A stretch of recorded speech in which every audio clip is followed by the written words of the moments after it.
Le réseau logistique sud-africain du rail au port est sous pression. Les vols et le vandalisme ont paralysé le transport de marchandises entre les villes et les ports. Le nouveau port de Gauteng vise à inverser cette tendance. Nous voulons en faire un terminal à conteneurs, un terminal automobile, un entrepôt, une aire de repos pour les camions et tout ce qui touche à la logistique, à l'entreposage frigorifique, etc.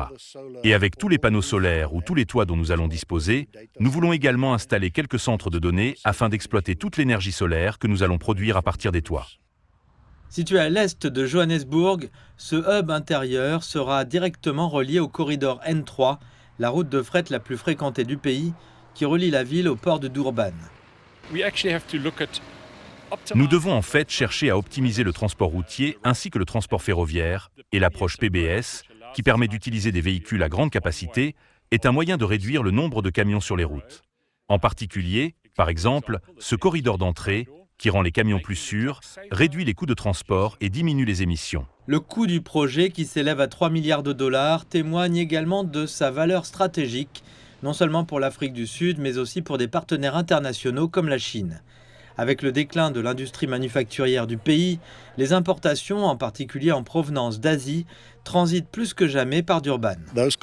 Ces voitures doivent être déchargées quelque part dans le Gauteng, soit par camion, soit par train, et stockées jusqu'à leur livraison au concessionnaire. Nous pensons que l'endroit où nous nous trouvons actuellement est idéal pour accueillir un terminal automobile qui permettrait d'acheminer toutes les voitures chinoises, qu'elles proviennent de Guebera ou de Durban. Mais selon les experts, la relance logistique de l'Afrique du Sud dépendra de la remise en état du port de Durban, actuellement classé parmi les moins performants au monde. La clé du fonctionnement très efficace de nombreux ports à travers le monde réside dans le fait qu'ils ne déchargent pas les conteneurs des navires pour les empiler dans le port même. Ces conteneurs sont déplacés vers un autre endroit, où il y a plus d'espace et où l'accès par train ou par camion est beaucoup plus facile, par exemple, que ce que nous avons au port de Durban. Ces conteneurs peuvent alors entrer et sortir, et le flux de conteneurs est continu. Pour Gotatso Madji, qui travaille au port de Gauteng depuis 6 ans, la promesse de milliers d'emplois est une véritable source d'espoir. La majorité des jeunes sont au chômage. Ils cherchent aussi une opportunité quelque part. Donc, si la région se développe, ils estiment qu'il y en aura environ 50 000. Imaginez 50 000 jeunes, même s'ils ne le sont pas tous, mais imaginez 50 000. Cela aura un impact considérable.